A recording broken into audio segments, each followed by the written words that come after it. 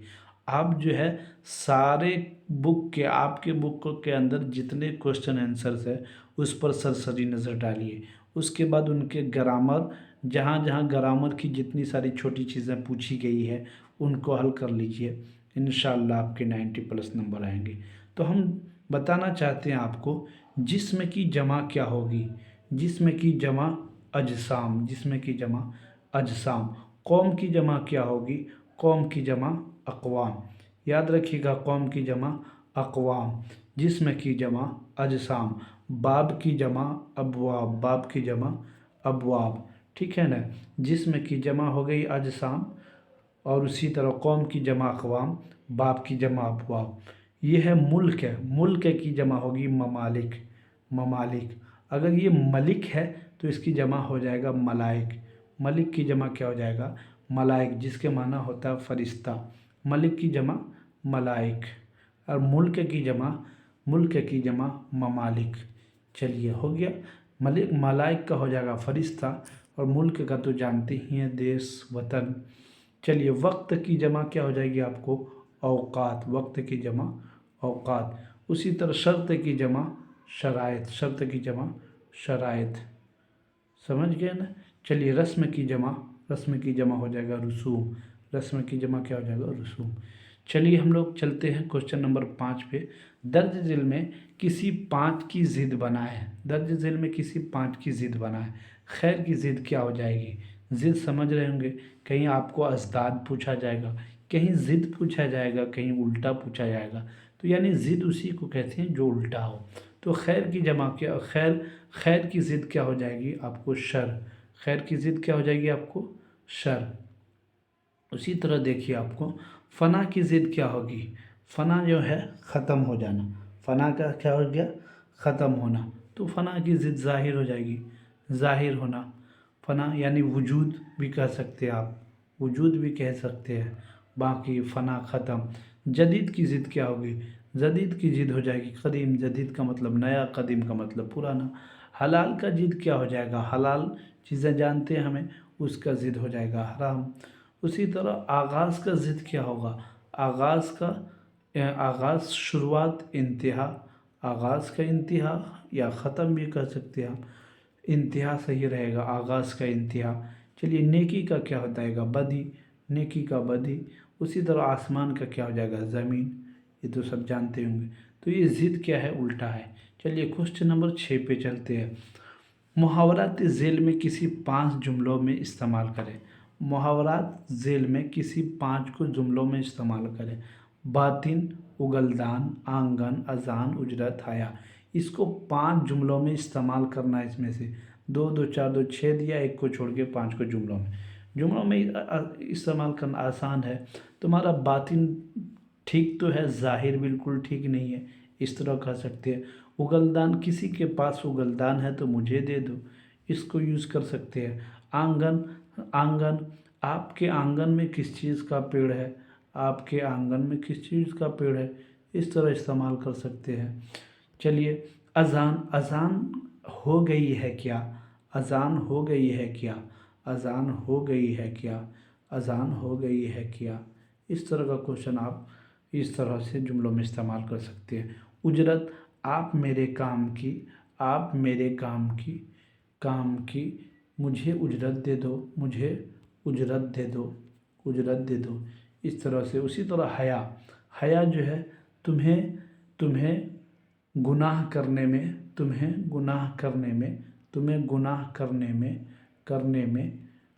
میں حیا نہیں آتی ہے، حیا نہیں آتی ہے، حیا نہیں آتی ہے، اس طرح استعمال کر سکتے ہیں ہم لوگ۔ چلیے کوشچن نمبر 7 پہ دیکھتے ہیں۔ مندرجہ ذیل میں کسی 4 کا جواب مطلوب ہے۔ 9 2 11 ہونا، 9 2 11 ہونا، اس کا مطلب تو آپ لوگ سمجھتے ہوں گے۔ 9 2 11 ہونا، بھاگ جانا، سمپل ہے اس کا مطلب، بھاگ جانا وہی بتانا ہے۔ اسی طرح اپنا الو سیدھا کرنا، یعنی اپنا کام چلانا۔ چلیے اسی طرح ہے پانی ہونا، شرمندہ ہونا، عید کا چاند ہونا یعنی خوشی ہونا، عید کا چاند ہونا خوشی ہونا۔ چلیے اسی طرح لال پیلا ہونا، غصہ ہونا،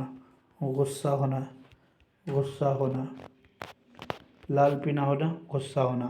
پھولے نہ سمانا یعنی خوب مگن ہو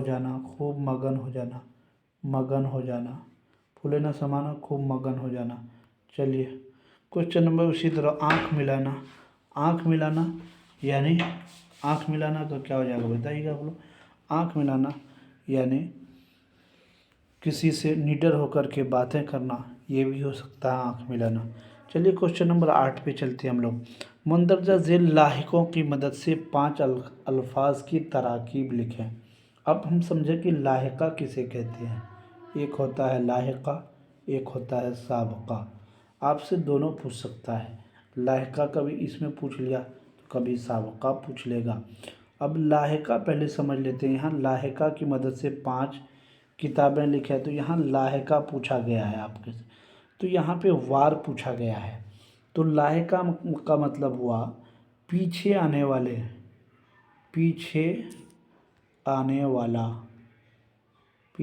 والا، یہ کیا ہو گیا لاحقہ۔ اسی طرح سابقہ ہم سمجھ لیتے ہیں، سابقہ آگے آنے والا، یہ کیا ہو گیا سابقہ آگے آنے والا۔ تو سمجھ گئے نا۔ تو ہم اب کیا سمجھیں گے کہ لاحقہ، تو یہاں وار دیا ہے، ان سے ہمیں بنانا ہے لاحقہ۔ تو ہم کیا کریں گے، بزرگوار، تو یہاں بزرگ اصل تھا، کیا تھا بزرگ تھا، اس میں وار ملا دیے تو کیا ہو گیا بزرگوار۔ اسی طرح اندازہ کیا ہے، اسی طرح کیا لکھا گیا یہاں پہ انداز، تو کیا کہہ دیں گے کہ یہ تیر انداز، تیر یہاں لکھ دیے، انداز یہ۔ تو لاحقہ کیوں ہے یہ، کیونکہ انداز جو ہے پیچھے آ رہا، کس کے پیچھے آ رہا، تیر آ رہا، تو لاحقہ پیچھے آنے والی چیز کو لاحقہ اور آگے آنے والی چیز کو سابقہ کہتے ہیں۔ تو اسی طرح یہاں پہ گاہ ہے، تو کیا ہو جائے گا عیدگاہ، کیا ہو جائے گا عیدگاہ، گاہ پیچھے آ گیا تو لاحقہ ہو گیا۔ اسی طرح یہاں پہ یافتہ، تو کیا ہو گیا تہذیب یافتہ کہہ سکتے ہیں ہم،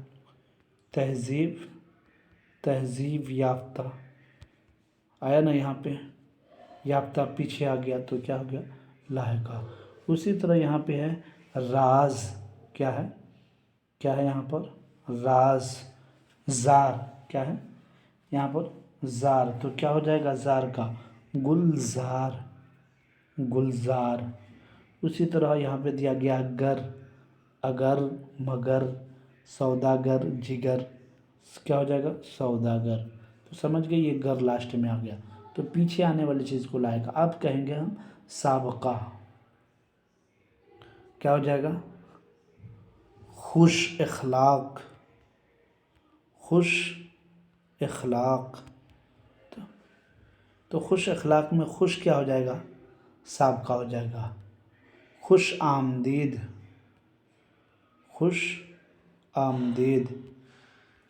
تو خوش پہلے آ رہا، تو پہلے آنے والے کو کیا بولیں گے سابقہ۔ تو یہ سابقہ کی مثال تھی، عیدگاہ جو ہے یہ کس کی مثال تھی لاحقہ کی مثال تھی، عیدگاہ لاحقہ کی، خوش آمدید سابقہ کی۔ خوشنما، خوش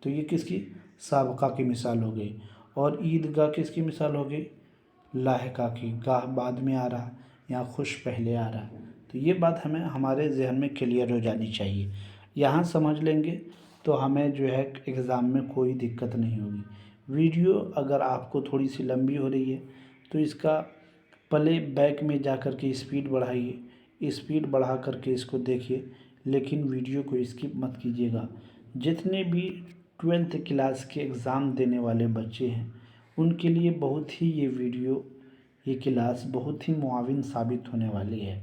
آپ چاہتے ہیں 90+ نمبر لانا تو اس ویڈیو پر بنے رہیں اور پوری ویڈیو کو دیکھیں, کہیں بھی اسکپ مت کریں, آپ کے سارے ڈاؤٹ سے کلیئر ہو جائیں گے. چلیے کوشچن نمبر ہم 8 دیکھ لیے, 9 پہ چلتے ہیں. ذیل کے کسی 4 سوالوں کے جواب 1 یا 2 جملوں میں دیں. ذیل کے کسی 4 سوالوں کے جواب. ٹوبا ٹیکسنگ کس کا افسانہ ہے؟ ٹوبا ٹیکسنگ کس کا افسانہ ہے؟ اب اس کا ہم کو جواب دینا ہے. تو یہ کس کا ہو جائے گا سعادت حسن منٹو کا, سعادت حسن منٹو کا. ٹوبا ٹیکسنگ کس کا افسانہ ہے؟ سعادت حسن منٹو کا.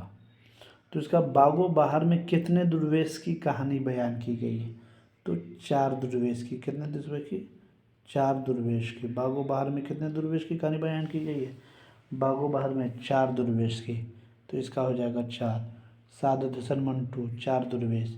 چلیے فسانہ عجائب کے کسی 2 کردار کا نام لکھیے. تو فسانہ عجائب کا 2 کردار کا نام ہے. ایک کردار ہو جائے گا جان عالم, جان عالم. ایک کردار ہو جائے گا انجمن آرا, انجمن آرا. تو یہ 2 کردار ہو گئے. چلیے کوشچن نمبر 3 میں دیکھتے ہیں فسانہ عجائب. کوشچن نمبر 4 دیکھتے ہیں. علامہ اقبال کب اور کہاں پیدا ہوئے؟ علامہ اقبال کب اور کہاں پیدا ہوئے؟ 1877 میں. کہاں پیدا ہوئے؟ سیال کوٹ میں. کہاں پیدا ہوئے؟ سیال کوٹ میں. 1877 سیال کوٹ میں علامہ اقبال پیدا ہوئے. تو یہ اگر ہم پریویس پیپر کو دیکھے بغیر کوشچن ایگزام ہال میں چلے جاتے ہیں تو ہمارے لیے تھوڑی سی مشکل ہو سکتی ہے.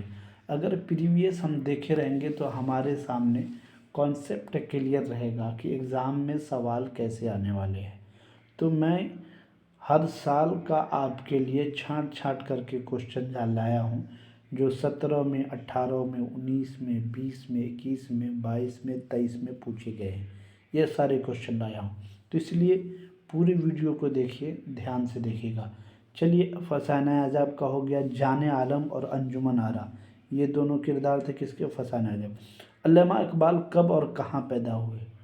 تو اب بتائیں 1877 میں یاد رکھ لیجئے گا اور سیال کوٹ میں یاد رکھ لیجئے گا. ایک بار یاد نہ ہو تو ویڈیو کو اسکپ کر کے بار بار ویڈیو کو جو ہے بار بار دیکھیے, ساری چیزیں یاد ہو جائیں گی. غزل کے آخری اور پہلے شعر کو کیا کہتے ہیں؟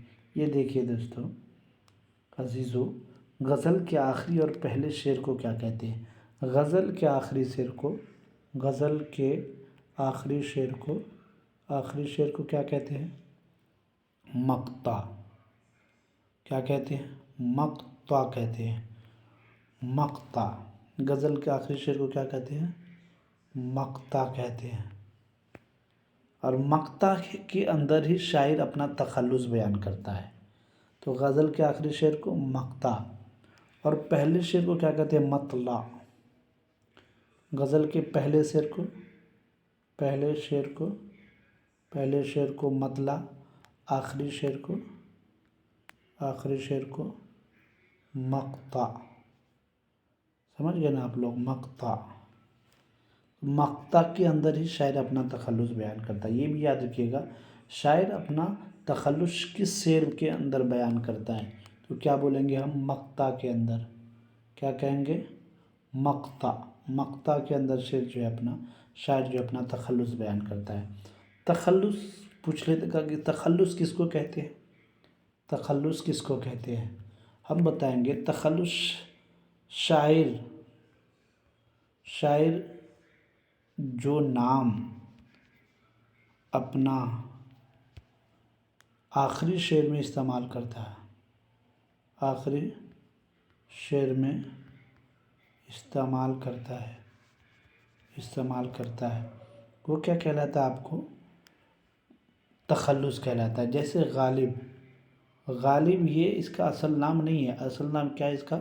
اسد اللہ خان غالب، لیکن یہ ہر جگہ نام اپنے شعر میں کیا لکھتا ہے؟ غالب لکھتا ہے، تو وہ کیا کہلایا جائے گا؟ غالب ہو جائے گا۔ جیسے میں کچھ شعر ایک میں مثال دے کر کے کہتا ہوں کہ لکھنا نہیں آتا تو میری جان پڑھا کر، ہو جائے گی ہر مشکل تیری آسان پڑھا کر۔ علامہ اقبال کا یہ شعر ہے، تو انہوں نے اپنا نام اس شعر کے اندر آ جائے گا اقبال، آ جائے گا اقبال، آ جائے گا اقبال، اقبال تجھے جینے کا کرینہ۔ تو یہ اقبال جو ہے اپنا لاسٹ کے شعر میں اپنا نام استعمال کیا، ٹھیک ہے؟ تو یہ اس کا کیا ہو جائے گا؟ تخلص ہو جائے گا۔ تو آ جائے گا اقبال تجھے جینے کا کرینہ، تو قرب کے لمحات میں قرآن پڑھا کر۔ تو یہ شعر ہے، تو وہ شاعر جو ہے اپنا نام جس شعر کے اندر استعمال کرتا ہے اس کو ہم کیا بولیں گے؟ مقطع، اور اس نام کو کیا بولیں گے؟ تخلص۔ چیزیں کلیئر ہوتی جا رہی ہیں؟ اگر آپ کو یہ ویڈیو اچھی لگ رہی ہے تو ویڈیو کو لائک کیجیے، سبسکرائب کیجیے، اپنے دوستوں کے درمیان شیئر کیجیے۔ چلیے، جو لوگ اگر یہ PDF آپ کو اپنے واٹس ایپ پر چاہیے تو ہمارے نمبر پر میسیج کیجیے۔ نمبر ہے 87 57 68 90 45، اس پر آپ کو یہ PDF مل جائے گا۔ چلیے، غزل کے آخری اور پہلے شعر کو کیا کہتے ہیں یہ سمجھ گئے؟ پہلے آخری شعر کو مقطع اور پہلے شعر کو جو ہے مطلع، اور جو مقطع کے اندر جو نام استعمال ہوتا ہے اس کو تخلص کہتے ہیں۔ چلیے، سوال نمبر 10 پہ چلتے ہیں۔ مندرجہ کسی 4 سوال کے مختصر جواب لکھیں ہیں، مختصر جواب۔ اب ہم کو بتائیں گے آپ کو جواب دے کر کے کہ مختصر جواب کیسے لکھا جاتا ہے۔ فرحت اللہ بیگ نے اپنے استاد سے کیا سیکھا؟ تو یہ تو آپ پڑھے ہی ہیں اپنی کتابوں میں، جو بھی آپ کو تھوڑی بہت ان سے ریلیٹڈ یاد ہوں گی وہ ساری چیزیں آپ 2 سے 4 لائن میں لکھ دیں گے۔ ایک کوشچن 4 سوال پوچھا گیا، ایک کوشچن کا 3 نمبر ہے، 3 نمبر آسانی سے مل جائے گا۔ جب تک آپ 3 سے 4 لائن نہیں لکھیں گے تو 3 نمبر کی امید نہیں کر سکتے۔ کم سے کم آپ کو فرحت اللہ بیگ نے اپنے استاد سے کیا سیکھا اس کو تھوڑا سا چڑھا بڑھا کر کے لکھنا ہے، تاکہ 3 سے 4 لائن ہو جائے تو آرام سے 3 نمبر مل جائے گا آپ کو۔ چلیے، اگر اس سے زیادہ ہو جائے تو اور بہتر، سونے پر سہاگا۔ چلیے، خاکہ نگاری سے کیا مراد ہے؟ اور مٹی کی تہ میں قدرت نے کون کون سے خزانے چھپا رکھے ہیں؟ سید سلیمان ندوی کا تعارف پیش کیجیے۔ مضمون نگاری سے آپ کیا سمجھتے ہیں؟ صنف انسائیہ سے اپنی واقفیت کا اظہار کیجیے۔ یہ سارے کوشچن کا میں آنسر جو ہے آپ کو تفصیل سے بتانے والا ہوں۔ کوشچن پہلے دیکھ لیجیے۔ فرحت اللہ بیگ سے پوچھا جا رہا ہے آپ کو، فرحت اللہ بیگ نے اپنے استاد سے کیا سیکھا؟ پہلے ہم اس کو دیکھ لیتے ہیں۔ تو چلیے، کوشچن نمبر 11 میں بھی تو پہلے ایک ایک کوشچن پر ہم لوگ نظر ڈالیں گے۔ فرحت اللہ بیگ نے اپنے استاد سے کیا سیکھا؟ دیکھیے یہاں پہ جواب نمبر سوال تھا فرحت اللہ بیگ نے اپنے استاد سے کیا سیکھا، تو ان کا جواب یہاں پر ہے۔ فرحت اللہ بیگ نے استاد کا نام